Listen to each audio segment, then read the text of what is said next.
It's a new whisper into your brain that set you on a treadmill. Hey, and they made you change your name. Okay, ready? So I just look on it, Phil? Yeah, just talk to me. Yep. Chris Munday joined the Royal Australian Navy at just 16 years old. Although he initially set out to become a surveyor, he trained as a sick berth attendant and at one point served as a sole medic aboard 3 different Navy ships. Chris's love of music runs deep. Today he remains active in his local fire station as the Brigade Chief and by supporting former service members as a welfare officer in North East Tasmania.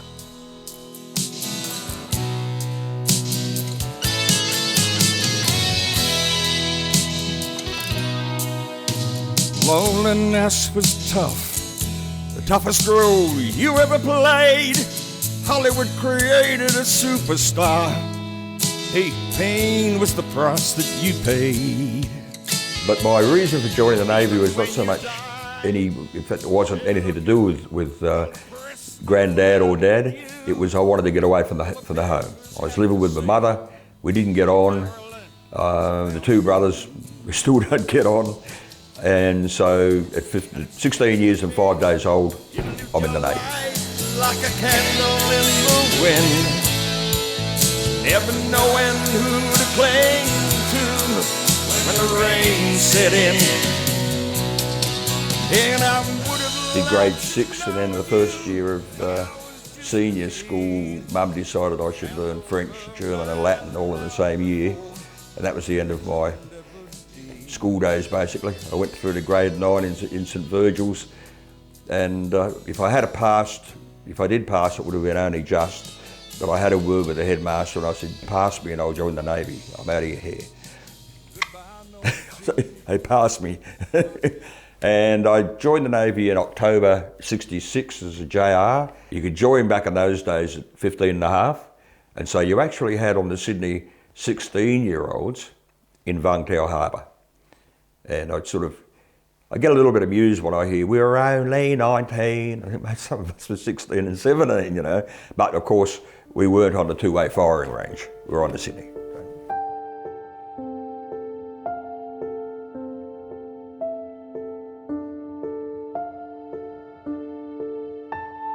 It never went down in my Navy history, you know, like I don't think Jim and I didn't talk about it. I don't think he was just more interested in what was going on up here, you know.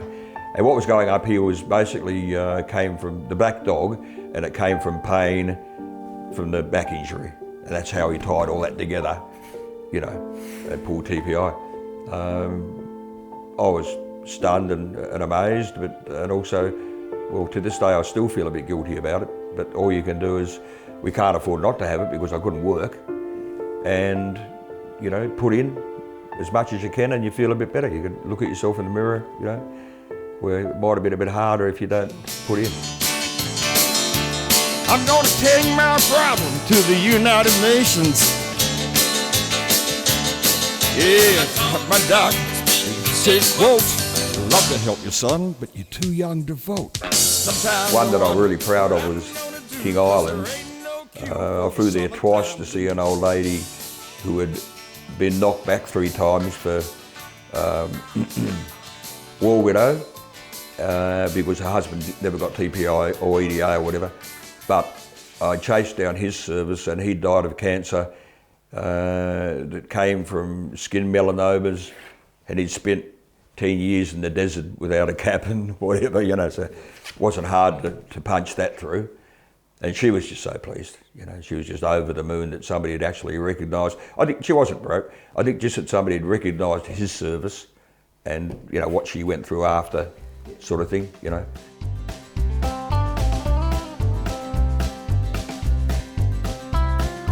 That worked quite well, you know. I think we doubled the turnover in a pretty short time. Janet's a wonderful cook, so we had lots of people coming over the weekend, and you know, the sauces and the way that she did the steaks and stuff was what made us. Then we sort of had the claim of the best draft beer in the state and put that out there. That probably upset a few publicans as well, but that's your job. But the thing was that people ask about the beer drinking pig, and of course we started that. with a fellow called Grog, and he had his wedding tackle still, did Grog, and biggest pig I ever saw, and it was definitely, I think the beer and whatever, he turned out to be, he was a monster. When he got on the back of my Hilux, it went like this. You know, he was a big pig and quite friendly, but then he grew tusks like this and became a pig that didn't take pushing and prodding and poking too lightly. And so when we left him here, and about a year later, we came back to have a look. It wasn't that long, but sometime later, and he was a bit thinner and very unhappy, so we took him with us. Took him down south to where we were living, and they got their own pig, and I'd hate to think how many pigs Hubbard have had experience through since, but quite a few. Yeah. So Chris today, he's talking to 16-and-a-half-year-old Chris. And back then, what advice would you give your younger self? Nah, I've had a good life, you know. I've spent a long time with a black dog, and serious black dog, and my wife's had to live with that, and that would have been pretty hard, you know. I might go to bed, back in the old days, I'd go to bed for 5 days with a blankets pulled over my head and, you know, maybe drink some water. That was it, you know. I might take off in the van and come back when my head said I could come back, you know. But not so much since I joined the fire brigade, and not so much lately. It seems to be a thing that is getting less. But I self-treat myself, and we won't go any further with that.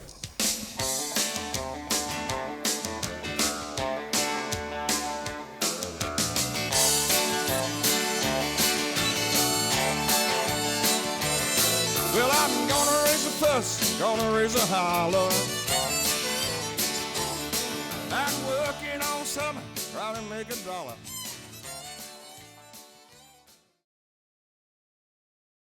Let's start with where were you born and where did you grow up? Okay, all right. First memories, I was born at the Royal Hobart Hospital. First memories are in Somerset, up by Penguin, North East Tasmania. Memory from there that I still have very vividly, I still got the burn marks on my thumb and finger. Ran over a 240 volt lead that ran from the house to a shed behind us where some old fellow was working with a hand mower and no rubber grips. And of course the wire got caught up in the blades and I got caught on the thing and couldn't let go. Went out to it, and inevitably the next door neighbour jumped the fence and gave me the old format of the breathing exercises and stuff and brought me back. Next memory that I have as a child is Fiji in Lowell Toka. Spent 7 years there as a kid, St Andrews College, with all the nuns in their white habits, not the black ones, albino penguins if you like.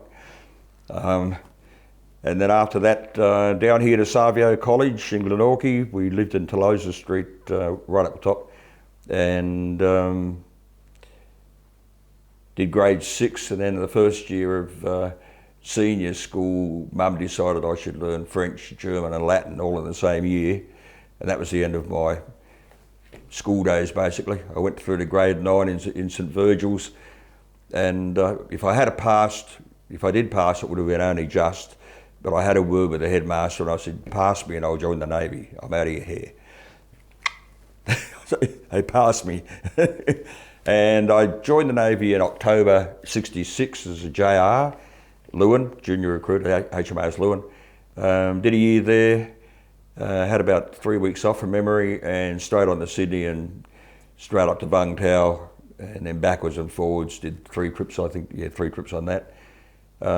Finished up on the Hawk, little minesweeper, as an SBA. That's I think they call them medics these days, but it was a Sick Berth Attendant back in those days. Then I got out of the Navy, went to New Zealand to dive for Pawa with my brother and one other, and it turned out that you couldn't use air in New Zealand, because down here of course you use hooker or tank or whatever. In New Zealand the law states that even if you're doing it commercially, you can only have a snorkel, and that wasn't for us. So we poured our money, and there was enough money to get 2 people back, and one person had to stay with a 3-week motel bill, and drew straws and Muggsy got the motel bill, and they got enough to live on for about 2 days. So I worked it out with the motel owner, and very shortly after that, somehow or other, I ended up with a nightclub where I met Janet. Janet walked up the stairs one evening at the nightclub, and I looked at her and said, "I've got to marry you." And about a year later, thereabouts, we ended up married. And then we worked on over there in a band, or at least I worked out in a band for quite some time, a couple of years at least, whilst I had a day job as a lineman, as in up power poles and whatever. That was interesting in the winter over there. And what turned me off that one was, well, I was at the power pole one day and an earthquake came, and you're sort of holding onto the power pole all over the place. And at night time I was working in a wool mill in Dunnevirk, putting the wool together. When the wool strand broke, you've got to put the wool together and watch it again. Put the wool together. That was an extremely interesting job. Not a lot of money in New Zealand in those days. So we sort of looked, we'll go back to Tasmania, and you could earn money over there at least. And we both lined up jobs before we left, working as psych nurses at the Royal Derwent. I stayed there for a couple to three. How long were you there? Oh, Janet was there, sorry. Janet was there for 3 years or so. And then I formed another band that was, I went into an existing band called the Laughing Moon Band. And then into Kokomo, HQ, DC-10s. DC-10s was a brand new format, and I just went around town and found not the very best players, the B+ players, because you don't argue, or the B+ players won't argue with you if you're paying them and supplying the PA and the lights, which was how we always went. We don't discuss.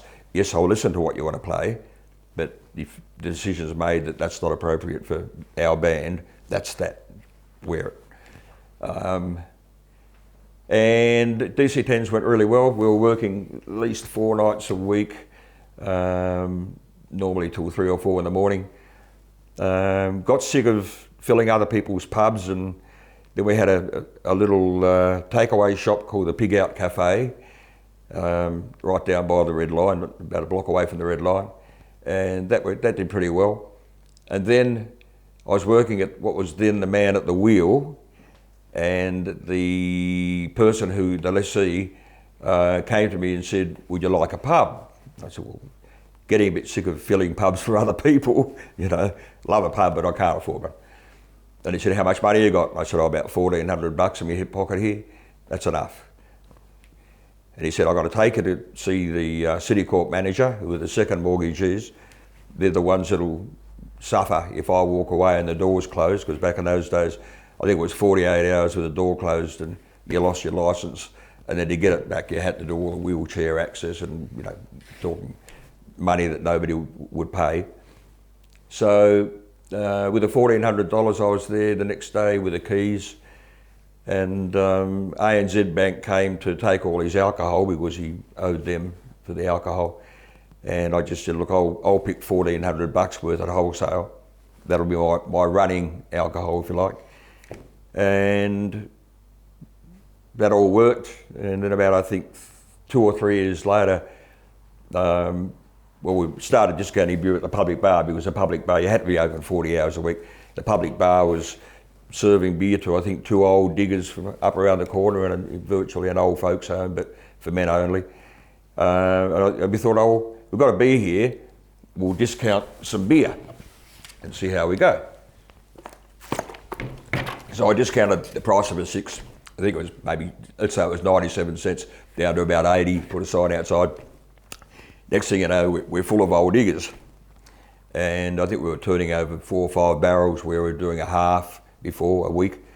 Then we decided we'd sell some takeaway beer at cheaper prices, put the sign outside. They were parking in the loading zone outside the public bar. I'd race out with the trolley, and then we thought, okay, we'll bring them into the side lane and we'll serve them through the side door of the bar. And they started backing up and out onto the road, and out the back we had a set of old stables and still had the cobblestones on the floor where the horse we ran and whatever, So bought a second-hand roller door from Upton Salvage, $350 I think, and some cyclone wire for the windows and made it secure, and bought an old 3-wheeler forklift. Yep, that was interesting, and started selling beer seriously. By the time we sold, we were doing 3,000 cartons a week.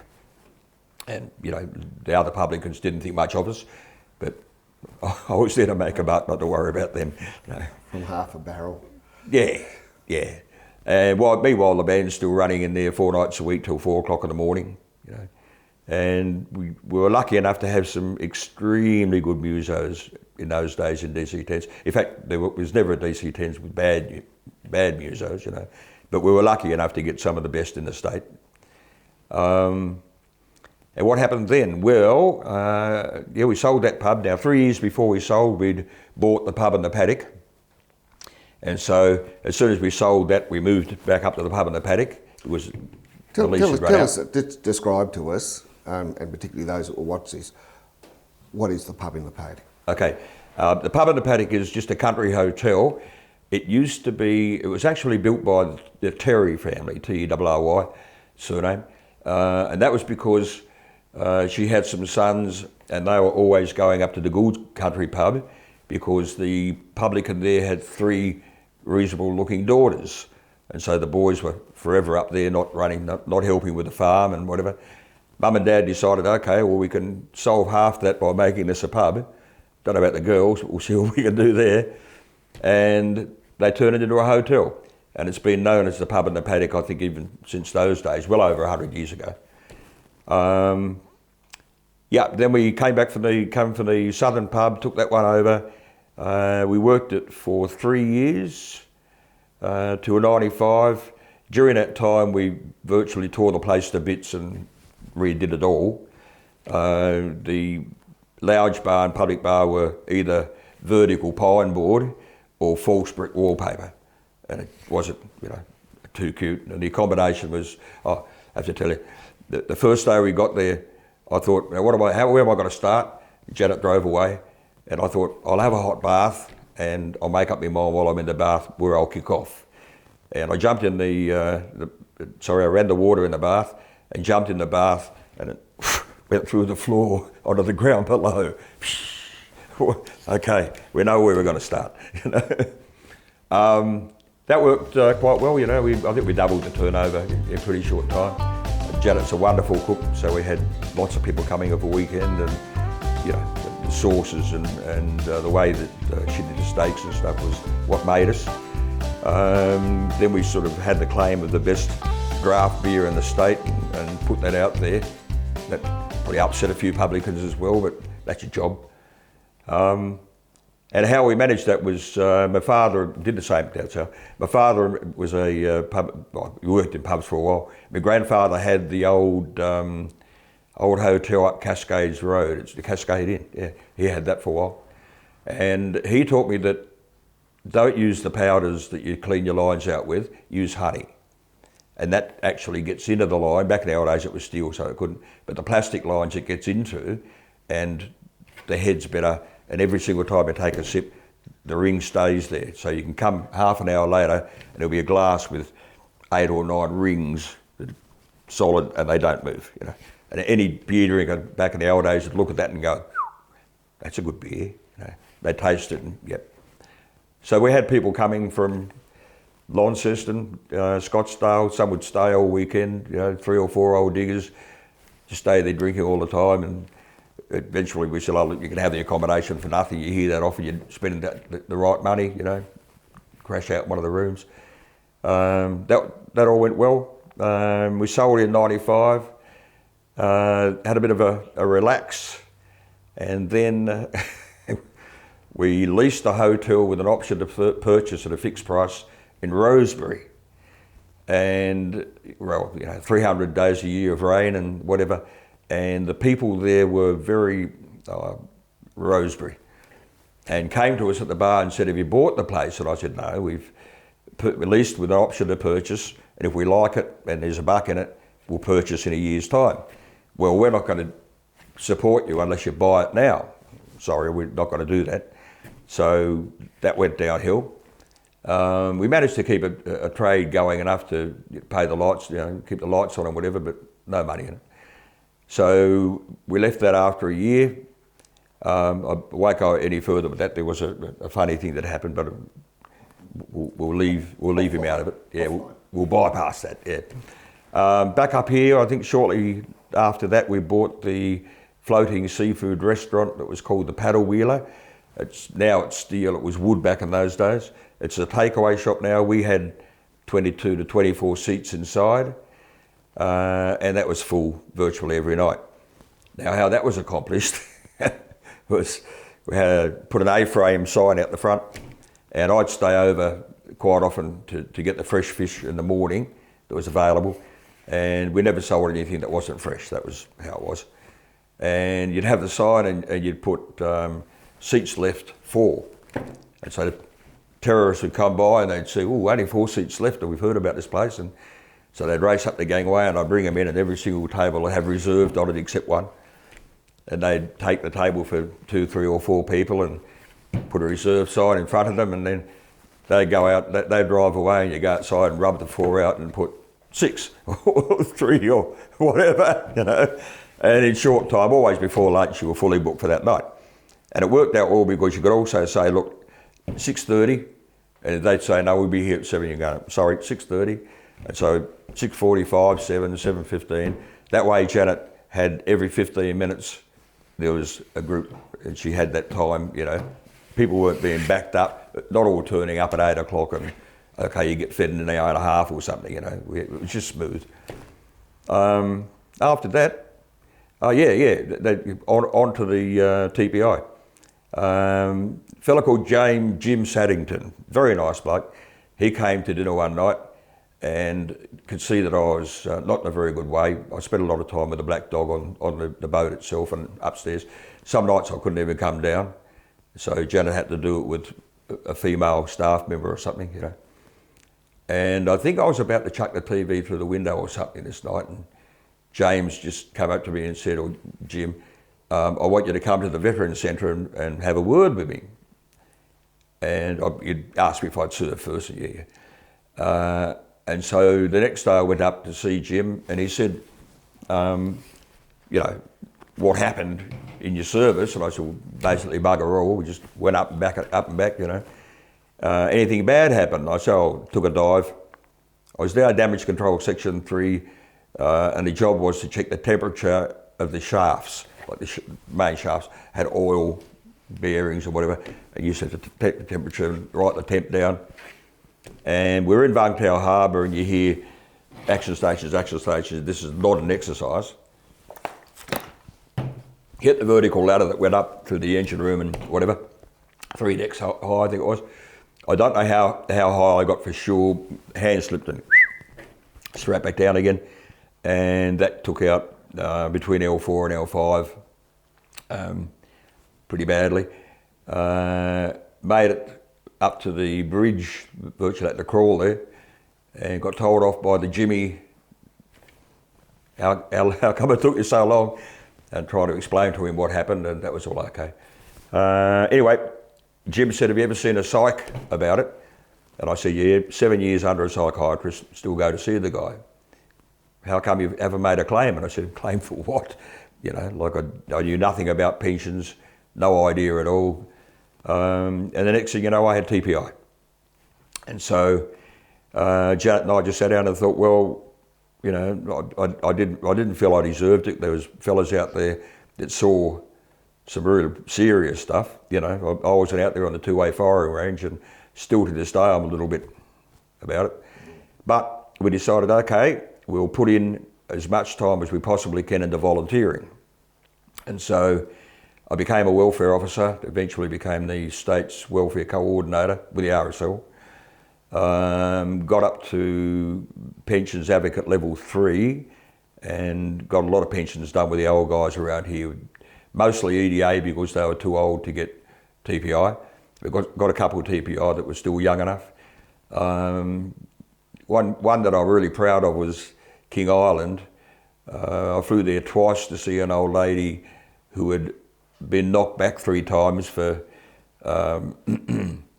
war widow, because her husband never got TPI or EDA or whatever. But I chased down his service, and he died of cancer that came from skin melanomas, and he'd spent 10 years in the desert without a cap and whatever, so it wasn't hard to punch that through. And she was just so pleased, she was just over the moon that somebody had actually recognised. I think she wasn't broke. I think just that somebody had recognised his service and, what she went through after, sort of thing, And so, did all that. Then I was president at the St Helens RSL sub-branch, went into state executive, a member for 2 years, North East, vice president for 1 year, deputy president for 1 year, president. Decided not to re-stand after the first year because of stuff that we needn't talk about. But I walked away with my head held high. I can look anybody in the eye and say I was fine about what happened, and and then 10 years ago we both joined this fire brigade here, and this is a brand new building. You probably saw the old building down there by the old shop. And about 2 years and a bit ago, I became chief, and we're up and running. I think we had about 4 or 5 members back in those days, and now we've got 12 active, and another 2 possibly coming on board very shortly. And if we numbered them all together, we'd have about 25, I think, with the support and whatever. Got our newish 3-1, and quite happy about it. We used to have an old Bedford that was as slow as a wet wick. But even these ones are quite slow. Only recently we got called to a push bike who had come off up on Sunflats Road, which is quite a way away from here. And the second officer and I looked at each other and said, it'll take 45 minutes to get there in the 3-1. So we jumped in his car and took off on that, which happens, quite often, not that often, but it does happen. And we just said, well, it's the way to go. We're not putting our hand up for a 5-1 like most stations do, because we know that we don't get enough work for it, and it would not be worth extending the station. And just forget it, guys. It's not going to happen. So let's circle back. Yep. Let's look at you're at high school, and what made you decide to join the Navy? Did you have a family history in the military? Yeah, my grandfather was Gallipoli, etc., and my dad was in the Navy. He did the Coral Sea and the what do they call it, the Freedom of Philippines or whatever, that job up there. But my reason for joining the Navy was not so much in fact, it wasn't anything to do with granddad or dad. It was I wanted to get away from the home. I was living with my mother. We didn't get on. The 2 brothers, we still don't get on. And so at 16 years and 5 days old, I'm in the Navy. You could join back in those days at 15 and a half. And so you actually had on the Sydney 16-year-olds in Vung Tau Harbour. And I get a little bit amused when I hear, we're only 19. I think some of us were 16 and 17, But of course, we weren't on the 2-way firing range. We were on the Sydney. So what was it like on the Sydney, which was an aircraft carrier? Yep. What was it like working on such a big vessel? It was good in the way that you never the ship never rocked and rolled enough to make anybody seasick. But there were a few snowflakes got sick, but you'd bite into some and you have greenies going over the flight deck, green water going over the flight deck. So that was interesting. But it was a little bit regimental.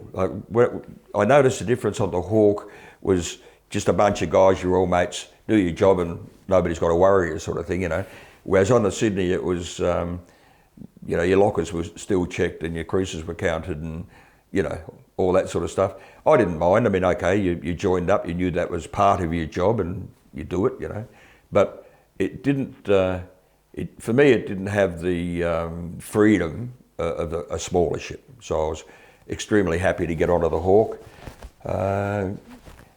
finished up on her. We just back into Cyclone Brenda, I think it was, and they took the ships out, Hawke, Teal and Curlew, because they might have been damaged in the harbour. And I thought, what about out there? And 5 days and 5 nights of falling off waves and into the trough. And there was green slime about an inch thick rolling from deck to deck. You know, everybody was just barfing up the last of it. And the Jimmy stayed at the wheel for the complete journey. The skipper, as we left harbour, told me that I was to keep him almost comatose for the journey. He knew what we were looking at. And it was just, you know, very interesting. But after that, I've been taking Losic, which is a anti-indigestion pill every morning for the rest of my life, basically. You know, take a Losic, never get indigestion. Wonderful drug. You know, I used to eat 16 packets or up to 16 packets of quickies a day, and I think the least was probably about 6 or 7 packets a day, just chewing them. You know. Yeah. And that was that as a result of that 5 days? Yeah. Yeah. Even today? Yeah. It never went down in my Navy history, you know, like I don't think Jim and I didn't talk about it. I don't think he was just more interested in what was going on up here, you know. And what was going up here was basically came from the black dog, and it came from pain from the back injury. And that's how he tied all that together, you know, and pulled TPI. I was stunned and amazed, and also, well, to this day I still feel a bit guilty about it, but all you can do is, we can't afford not to have it because I couldn't work, and, you know, put in as much as you can and you feel a bit better. You can look at yourself in the mirror, you know, where it might have been a bit harder if you don't put in. So with the Sydney, it was a transport. You like the Sydney, don't you? Well, it was an interesting time because, you know, prior to HMAS Adelaide and HMAS Canberra, the Sydney and the Melbourne were the only largest vessels that we've had in the Royal Australian Navy. It was set up as a transport ship. So as you're heading up, what did you have on board? Okay, first time, I forget which RA it was, but it was a whole bunch of Army people that we picked up in Adelaide. But we always took a lot of Army up there, and quite often newish trucks, small armament on wheels. And then when we came back with the deadish trucks and damaged stuff and whatever, and also brought normally some Army guys back, and minor operations were carried out in the sick bay on the way back. If somebody had shrapnel that was pretty close to the surface, then the surgeon on board would get in there and take it out and stitch it up, so that by the time he got back, he was right to go home. You know, didn't have to go to hospital and have all this sort of stuff done. Very interesting. I mean, like any department in the Navy, it had things going on that maybe shouldn't have gone on.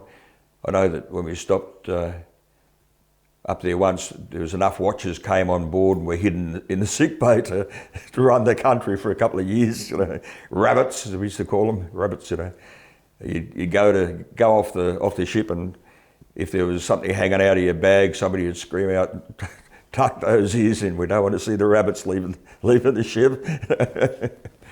You know, it was good times. It was good times. I know a lot of guys now, my age, who go back tomorrow.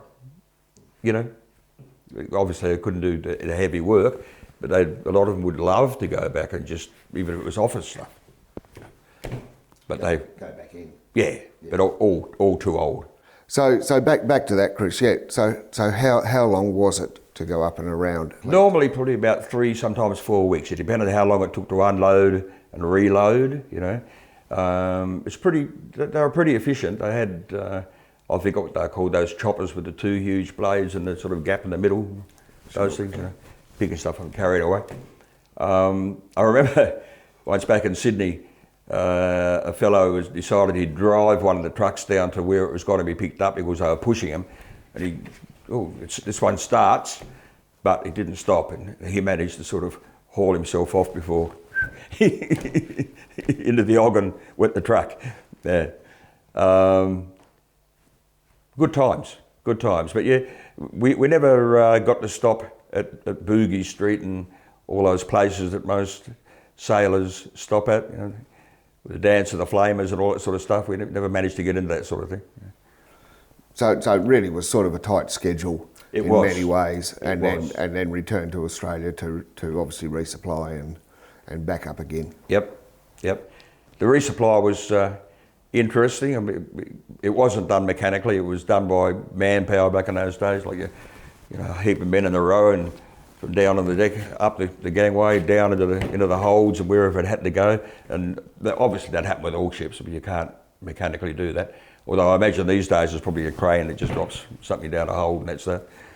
But the camaraderie was there, even though it was not like it is on a small ship, but it was there. And of course, if you were somewhere and you got in the blue, it was normally with the Army. And then if the Air Force stepped in, it was both of us against you guys.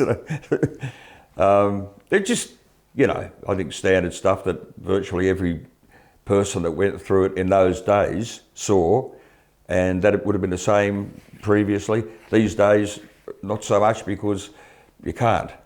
It's all tied down these days to a point where, I don't know, maybe there's no fun. I don't know. When the Sydney was underway, was it escorted? Sometimes. You might have had the Yarra, Derwent sat beside us at times. Sometimes you couldn't see them, they'd be out there, Then we do fuelling exercises, even though sometimes the HMAS Supply was out there. But the one thing that we did notice that sort of made me think, is it all that serious, was they had divers continually around the ship, even in Adelaide or Sydney, in case somebody, I presume, stuck something on the side and was going to blow it up or whatever. I know that a friend of mine who's currently got leukemia, poor bugger, was a diver in the Navy, and he found a false limpet mine on a ship up there in Vung Tau Harbour. Somebody had put it there as an exercise, and he didn't think much of that, evidently. But didn't see much at all. I don't know if you ever heard the story about a sampan coming down the river into Vung Tau Harbour, and this is when the action station sounded and I shot up the ladder and back down the ladder. It was actually a sampan coming down, and I was told later that you could hear some Yank yelling out, "Identify yourself," sampan, identify yourself. Poor buggers, they probably didn't speak English, didn't have a clue. And I didn't see it happen, but everybody told me, and the stories were exactly the same, that the Missouri turned a full broadside onto this 30, 40 foot long piece of wood. And for quite some time there was bits of wood and whatever falling out of the sky, The Americans and their overkill, if you like, like to have a bit of a show of power, and evidently they did on that day. What year did you leave the Navy? And why did you leave? 71, 72. I left mainly because of back pain, and the 5 days and 5 nights on the Hawk didn't do much for me either. And basically I was over it. I wanted to be a rock and roll singer, and the Navy we couldn't seem to agree on leave. If I had a concert to do, I'd go and do it. It was just a mutual sort of an agreement, I think, in the end, that we were not for each other, and so I gave it a miss. Speaking of that, my son and daughter, also in the Navy, he did the Gulf, I think, 3 times, twice, and then he was recalled from Civvy Street, went back in and did another one. My daughter was on the Westralia when it went up in flames, and she was about 3 minutes out of the engine room. She was a stoker, and she went out to get a cup of coffee when it went up. And I was at home and got a phone call from one of her friends saying, "Is Missy, my daughter Melissa, Missy, is she all right?" And I said, "Why?" "Oh, there's been a fire on the Westralia and there's a girl dead in the engine room." So I'm straight on the Navy. How come, somebody out in Civvy Street can tell me my daughter's died and you guys can't, They said, "Put out a phone, we'll call you back within 20 seconds. They did. and it turned out to be that poor midshipman that went in just to have a look, you know. But Missy was sent in to pick up the bodies, and they'd sort of semi-liquefied and burnt and whatever. Not too nice at all. And she was a little bit, you know, it did her head in for quite a while. She's come good now. Justin, he's with Border Force, still a marine engineer with letters after his name, you know, university degree in diesel engineering or whatever. And so, I suppose it's now 4 generations of service. The only one that let us down was Granddad, who went in the army. Obviously, your granddad was a man of fine standing. But with music has been part of your life. Yep. It's part of your life now. Biggest part. Biggest part. What started all that? Okay. Back in 64, 65, I had a little record player, little gramophone thing, you know, play your 45s, they don't need to come out. And somehow or other I managed to wire a microphone into the needle input so that I could sing at the same time as... Now, of course, I had to go through a certain preamp for phono. You can imagine how it sounded. It was really scratchy and, you know, awful, but it was wonderful. To me, it was just great, you know. And I decided back in those days I'd be a singer. And then I had a blow with a band called Beat Preachers back in those days before I joined the Navy. And then I had a blow with them again, the first leave, the second leave. A band called Ginger had a singer who had depression and whatever, and they asked me to come in and do the Battle of the Bands with I think about 4 days' notice. We had one practice and went and did the battle. Came third, which wasn't too bad. And then I joined the Navy, but you know, I've always, even in the Navy, I was sort of playing a bit of guitar and trying to learn this and that. And then immediately I went to New Zealand, I started a band. We won't mention the name of the band, because I know you don't want to. And went from there, you know. My life has been, ever since those days, I think 90% of my income has been music, yeah. And what about today? What do you do musically today? Okay, the wife and I only just recently did a job under the name of the Drop Bears, and we do anything from Sinatra to the Angels. You know, I think that's how DC-10s became so popular. We took them to the mainland, by the way, and you know, did a lot of work up there. But versatility is the most sellable thing you've got. That and the ability not to make a noise when you're doing a sound check in an RSL club on the mainland. You want to come back, don't make a noise while the diggers are still here. You know, you learn that quickly. And we went well. Funnily enough, when I went up there for the 99, 2000 bushfires, did a couple of rotations up there.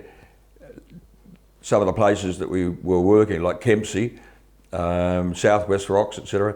I'd played all those places, and then on our final night, we had a bit of a dinner, and it was in one of the places where we had a residency in this same room, basically. You know, so that all brought it all back. You know, good times. Quite enjoyed the rotation up there. It sorts the men from the boys pretty quickly. But the camaraderie is just superb. We've got a little group on WhatsApp where we still talk to each other occasionally. And so this is the 2019-2020 bushfire season, the one that impacted. Yeah. Sorry? Yeah. And so, in relation to your music now, do you play anywhere? Do you just do it for what reason? We've only just started as this two-piece, and we have other jobs lined up, but not many. We're not putting ourselves out there. We're not pushing it. I haven't been from place to place. You know, here's a CD or whatever. We're just sitting back at the moment, and we enjoy playing together. And if somebody wants us to do something, we'll go and do it. You know, we're booked again for next year for the St Helens Jazz Club or whatever they're called these days, and there's places that want us to play, and I just normally, at the moment, I just go, look, you know, if you get stuck or whatever, give us a buzz. But for the moment, I'd rather just keep practicing and, you know, get it right.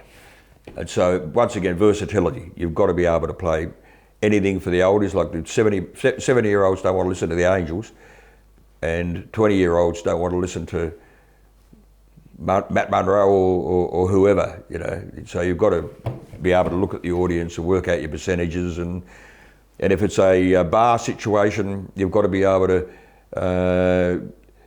if the bar's hasn't got a lot of people out there, stop playing for a little while. So the bar will, you know, fill up again and they'll start drinking, and as soon as they get too deep at the bar, start playing again so it thins out a little bit. You know, you've got to work your night around the people that are employing you and understand how a bar works, which lucky we had pubs and we know that side of stuff, you know. And so, you know, I know that if we went, say, to St Mary's, which we'll probably do shortly, you'd be asked back because always got your eye on the bar and what trade's doing. What can you do on stage to sell more beer there? So would you consider then, Chris, that having those experiences, A, with music, but B, in hotels as well, makes you unique, that you have that ability to understand both cultures, the musician culture and the pub culture? I think so, yeah. I don't want to put down any other musos, but they don't, without the pub history behind them, they have no idea of how to sell beer. You know, they just have the idea of, here's our bracket list, this is what we're doing, that's it. You know, don't care what the age group is, we're not going to change on the spot our bracket list, we're not going to change what we're doing, you know. Whereas I think a band, you have to be versatile, you have to be able to change what you're doing that night at a moment's notice. And once again, you know, think of the poor publican, because he's the guy that's got to pay you. The only bad thing about these days is the last gig I did recently, they asked me for an invoice. What? Tax? Because it's always been a cash industry. And now, of course, they're starting to ask for invoices because the accountant wants it and whatever. And so it's got to make it a lot harder for live musos to exist, because, you know, you've got to get an ABM. It just goes on. The problems just keep evolving, you know. And that's why I think, oh, look, you know, not that keen. And anyway, if we do go out, we're sort of thinking about putting a Tom Jones tribute show together. And that would be mainly to raise funds for the Flying Doctor, because I've used them a few times now. You know, I've got 6 stents and they've flown me in and out a couple of times, and I think, oh, well, that'll be another way that we can put back in and, you know. Show off. I've only got 2. What? Stents. Stents, oh, mate, don't worry, you'll catch up. I'll worry about the rattle. I used to use a shaker, but now I go like this. Tell me what brought you up here to Pyengana. Very unique place, Tiger Country, yep. Tassie Tiger Country. Why are you up here? Right. When we had the pub in Hobart, we decided that, you know, maybe it'd be nice to live up here in the North East. We'll go and have a look. And I jumped in a car and checked out the hotels that were for sale. And the first one I checked out was at Derby, the most western one. And that was in the summer, and I walked in and the fire was going. A bit odd. And so I walked outside and realised why the fire was going. Like, you've got mountains and whatever, and you get about maybe 4 hours of sunshine if you're lucky and whatever. And I thought, nah, give that a miss. And had a couple of others, and I came to the pub at the paddock only for a drink, and I intended to stay the night and head back to Hobart. And I was asked the same question by the public, and, you know, what brings you up this way? And I said, oh, looking for a pub to buy, but I know you guys are for sale, but you're about 100 grand over the odds. And he said, what price have you heard? And I told him, and it turned out that it was really 100,000 less. And so we wrote out a cheque for 10% deposit on the spot and bought it. And as I say, when we finished down south, we come up here and basically fell in love with the place and just decided to stay. And I can't see us really leaving, you know. It depends on a couple of things, but we've got a little place in St Helens that we're holding on to until we see what's going on here. We've got, as I say, the little humpy up in the high country there. So we're okay. You know, if this place floods here, we're okay to go to St Helens or up there or whatever. You know, and it's not a matter of, oh God, the sky's got to fall on our heads and we need these backup places. It's just that we're not sure if we'll stay here or St Helens. We were thinking about moving to Brunei at one stage, but you know, yeah, nice place I'm sure, but. But what is it about here? Right here. Oh, Tasmanian tigers, mate. There's so many of them. They're everywhere. I know good recipes there are for them. Yeah. The people, you know, they're good people. They keep to themselves, being farmers. Farmers are used to keeping to themselves, but if anybody needs a hand, you know, the camaraderie here in the station, weather, you know. If I oppose it to say Hobart, we lived in South Hobart when we had the pub, there's no comparison. I mean, I know you like Hobart and everything else, but mate, I'm just so used to the country and the bush now, I couldn't go back. No. And so, well, let's talk about where we are today. We're here at Pyengana Fire Station. What made you, after all your years of working, service in the Navy, Vietnam, cyclones, travelling the country, many pubs, what made you wanted to continue service to the community? Well, when the RSL, when it came time to stop the RSL thing, if you like, I just thought, well, we've got to do something. And this was the most obvious choice. You know, they only had about 4 members. It wasn't working at all well. And so I thought, we'll join, and we joined, and then further down the track, we just got more involved and started doing more. And it was a natural progression to Chief.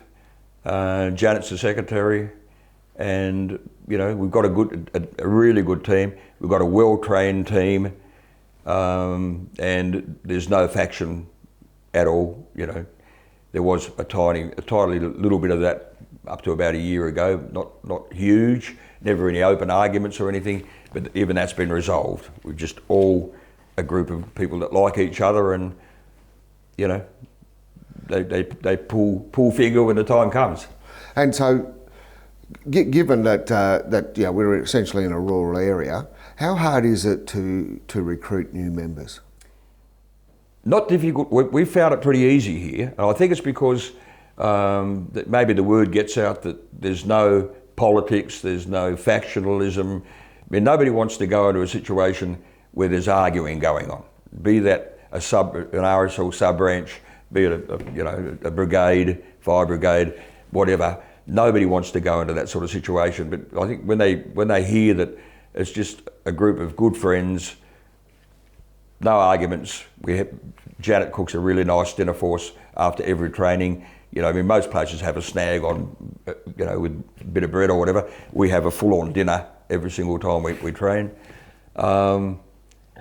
And I think we're just lucky in that the younger ones come from parentage who have the mindset of put back into the community, and they've been taught that, you know, it's come down. Of course, there's some who just don't want to know, even though their parents did it for some reason, we don't know why. But we've lucky in Pyengana that in the last 6-7 years, we've had more than we need. You know, this next 2 that I'm looking at putting in will possibly put us 2 over the odds. But I'd rather we'll stop at that. That'll be it. But I will just say to people, look, there's waiting lists now. But I just want to get to the 2 more, so that when a couple go down for some reason, and COVID might come along, something might come along, you want 2 teams, 2 complete teams.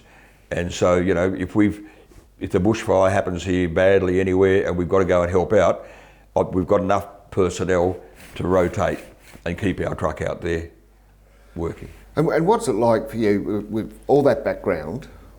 to now leading a group of volunteers. What's that like for you?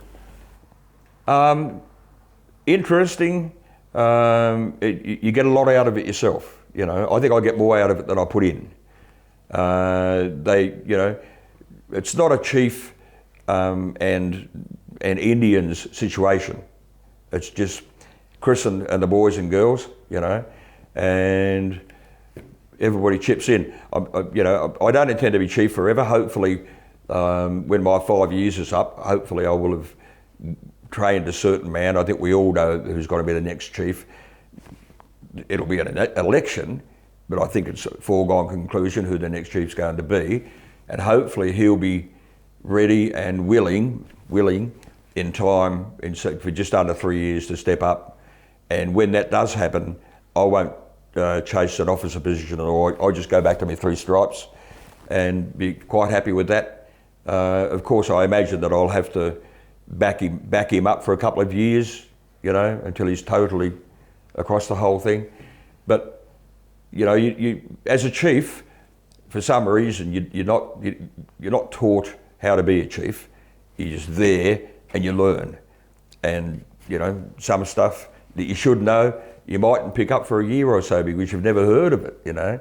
But I'm not saying that's the TFS's fault. It's just how it is. I mean, you know, I don't know that they have the people to run about and bring every new chief up to speed. You've got to do it yourself. But yeah, I do enjoy it, and it's, I think, mainly because we don't have factionalism. I don't think I could be a chief in a room where there was this side, they're against you and they're not, and nah, you know, I chuck it in. So looking at that, and you're obviously talking about succession planning. Yep. How important would you say that is for any brigade to install into their systems, that succession planning? Possibly, apart from keeping the troops safe, that'd probably come second. You know, you must have a succession plan, hopefully for a much younger person, and that, you know, that will help the brigade to go on. If you don't have a succession plan and you keep your bum parked firmly in the chief's chair and you fight tooth and nail to keep it, you're doing yourself no service, and you're certainly not doing anything for your brigade. You're the cause of the brigade not going ahead and possibly even failing. You know, you must have the succession plan. They all must know that you're quite willing to step down when your time comes, and that you will support the next person, etc. You know. What sort of risk do you look at here? What's your main risk? You mean a danger for the troops? Risk? No, for the community. What? Oh, okay. Yeah, well, fire. Although you know, probably 40% of the homes are well protected. They've cleared their land and all that sort of thing. You know, but as you know, when you get a decent fire, 30 metres or 50 metres of clearing doesn't mean a great deal when the big stuff's happening. We also do road crash rescue, and these days that's quite possibly 50% of our call-outs is for that. We get a lot of the push bike sort of work. But yeah, the risk would be fire. The biggest one would be a big bushfire. I mean, even back in the days, the young ones don't know about 67. And when I put a couple of films on and give them the numbers and whatever, they're a bit taken aback, you know, by how serious it was. And I just say, you know, don't think it can't happen again. You know, it will happen again. The big flood will come again. It will happen again. And you know, be ready for it. But as you know, as a firer yourself, safety of the troops. To me, that's the first thing, the be and end all of everything.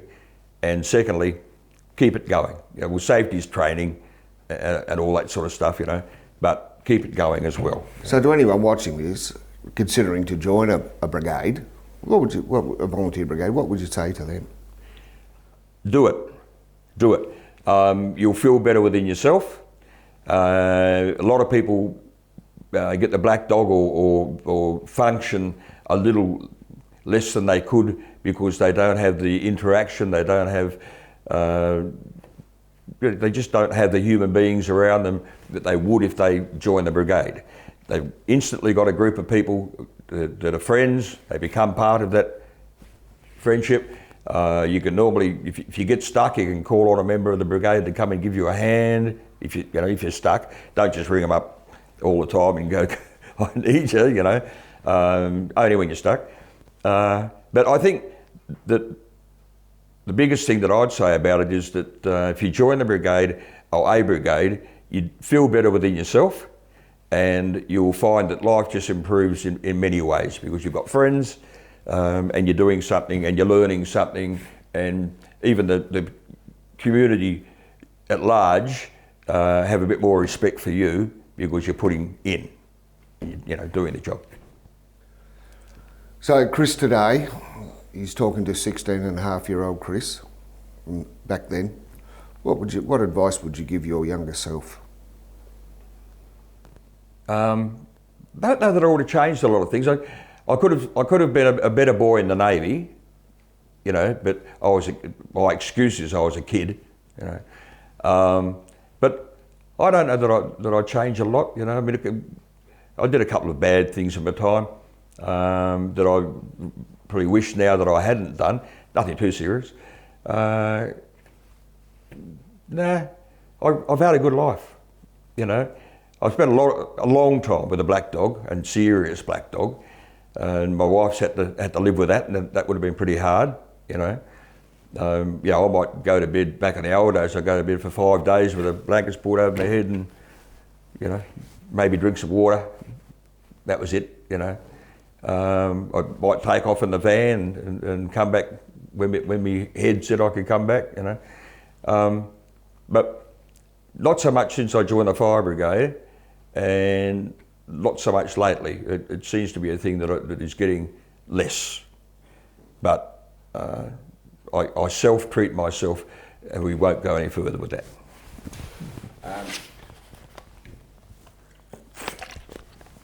You obviously have that overwatch on your brigade members as well.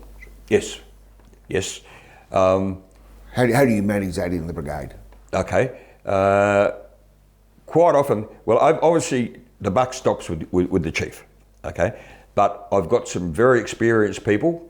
One member that we're getting up for life membership, he's done 40 years. He's the second officer. And I know that I could walk away tomorrow and the place would keep going. It's his son, the third officer, who I think will be the next chief. Second officer doesn't want to know because he doesn't like computers and whatever, and he's 60 years old and enough, The younger fella is a really good, bright, intelligent, fit young bloke, and so I think he looks like being the man. But yeah, I'm lucky in that I don't have to, if we go out, I don't have to be eyes on 100% because I know that I've got people, that are doing that for me as well. If we go out, I'll normally say, look, so-and-so, you're team leader or you're crew leader, okay? Now get in the truck and on the way there, tell the troops what their job's going to be and get all that organised. And I'll be there, but I'm going to stand back and watch. And if I feel I need to come in, I'll come in. But, this is part of your training, lead. And, they do. So and that's an opportunity that we try and give all of them, even the newest, lowest person. Once they've had enough training to lead, then they get their chance. This is what it's like to lead, to be the crew leader, etc. And I think I believe all brigades should do that. I mean, a lot of people would probably say, no, you don't shove somebody who hasn't done at least 8 years or so into a crew leader position. But I think differently. I just think everybody needs to be able to be the boss. Everybody needs to be able to drive that truck out, whether you've got a ticket or not. You need to be able to, show me that you could drive it around the oval here, because you might strike a situation out there where you've only got one driver amongst the team and he or she's gone down. So you've got to get the truck out, So it's just, training them up where to a point where you're satisfied, they've got every chance of coming back unhurt. Is there anything else you'd like to say before we conclude? No, what was those couple of points again? Just the band went to the mainland. Oh yeah, the pub and the paddock, loved it, and wish we were still there. Basically, yeah. But the thing was that people ask about the beer drinking pig, and of course we started that with a fellow called Grog, and he had his wedding tackle still did Grog, and biggest pig I ever saw, and it was definitely, I think, the beer. And whatever, he turned out to be, he was a monster. When he got on the back of my Hilux, it went like this. He was a big pig and quite friendly, but then he grew tusks like this and became a pig that didn't take pushing and prodding and poking too lightly. And so when we left him here, and about a year later, we came back to have a look. It wasn't that long, but sometime later, and he was a bit thinner and very unhappy, so we took him with us. And took him down south to where we were living, and they got their own pig, and I'd hate to think how many pigs the pub and the paddock's been through since, but quite a few. Yeah, the pig. Yeah, that's about it, mate. Yeah, you think you've got enough?